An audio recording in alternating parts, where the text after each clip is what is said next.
Assalamualaikum warahmatullahi wabarakatuh. Kami dari kelompok 10 akan mempresentasikan integrasi agama dan sains.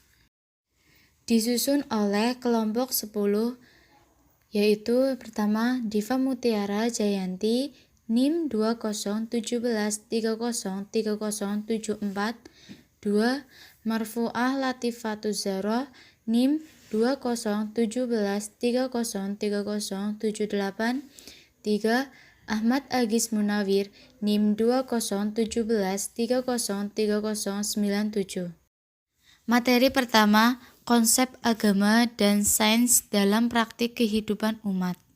Pertama, menurut Syed Muhammad Naquib Al-Atas menegaskan bahwa terdapat sejumlah perbedaan mendasar dalam pandangan hidup atau divergent worldviews. Worldview Islam merupakan pandangan Islam tentang realitas dan kebenaran yang bukan hanya tampak oleh mata, tapi juga hati kita yang mampu menjelaskan hakikat wujud. Oleh karena apa yang dipancarkan Islam adalah wujud yang total, baik yang fisik atau metafisik, maka worldview Islam berarti pandangan Islam tentang wujud atau ru'yat al-Islam lil wujud. Terdapat perbedaan antara pandangan Islam dan Barat. Islam mencakup dunia akhirat, yang mana aspek dunia tidak boleh terpisah dan harus dikorelasikan dengan cara yang sangat mendalam kepada aspek akhirat, dengan keyakinan bahwa aspek akhirat merupakan yang terakhir dan final, substansi keimanan dan pengamalan ibadahnya. Doktrinnya serta sistem teologinya telah ada dalam wahyu dan dijelaskan oleh Nabi Muhammad SAW. Permasalahan yang sangat krusial umat Islam adalah bagaimana menemukan kembali konsep dasar Islam dalam menghadapi sains yang sekuleristik menjadi Islami. Jadi, integrasi Muhammad Naquib Al-Atta itu berbasis tasawuf yang menyuarakan intuisi sebagai elemen dasar. 2. Menurut Mulyadi Kartanegara. Menurut Mulyadi, dalam mengamati fenomena alam atau objek ilmu umum dapat dengan mudah menjumpai nilai-nilai agama. Keduanya harus dianggap mulia dan setara. Yang satu menjadi ayat kauniyah atau ilmu umum, dan yang satu lagi menjadi ayat qauliyah atau ilmu agama, yang statusnya bersatu sebagai ayat-ayat Allah untuk dijadikan sebagai objek ilmu. Sains modern atau ilmu umum menganggap objek ilmu yang valid hanya yang bisa diobservasi oleh indera zahir. Sebaliknya, bagi pendukung ilmu agama, justru objek non-fisik seperti Tuhan dan malaikat ataupun jiwa merupakan objek mulia, menguatkan dan meningkatkan status ilmiah para pengkajinya.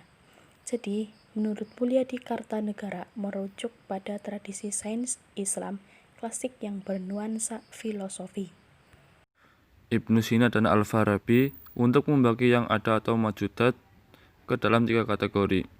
Yang pertama, objek yang tidak berkaitan dengan materi dan gerak yang menghasilkan ilmu kelompok ilmu metafisika. Yang kedua, objek yang berkaitan dengan materi dan gerak dan menghasilkan kelompok ilmu fisika. Yang ketiga, objek yang pada dirinya imaterial tetapi kadang melakukan kontak dengan materi dan gerak, ini disebut objek matematik dan menghasilkan ilmu matematika. Lanjut ke materi integrasi agama dan sains serta implementasinya di masyarakat terhadap pendidikan Islam. Integrasi sains dan teknologi berimplikasi kepada pendidikan Islam antara lain. Pertama, berimplikasi dalam hal kurikulum, mengantarkan peserta didik agar memiliki hasrat dan kemampuan untuk melakukan penelitian atau riset pada bidang-bidang sains untuk kemudian menemukan titik sambungnya dengan realitas objek yang terjadi pada wilayah keagamaan. Kedua, implikasi dalam proses belajar mengajar, guru mengembangkan imajinasi kreatif. Peranan guru-guru dengan kekuatan imajinasi kreatif yang dimilikinya mampu menciptakan metode-metode tertentu agar siswanya bisa menyerap pelajaran secara tepat, cepat, dan lengkap.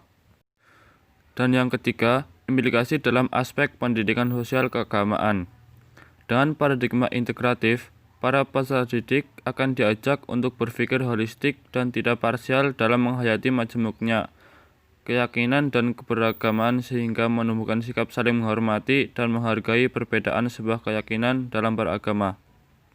Sekiranya cukup sekian dari kelompok 10 tentang materi integrasi agama dan sains.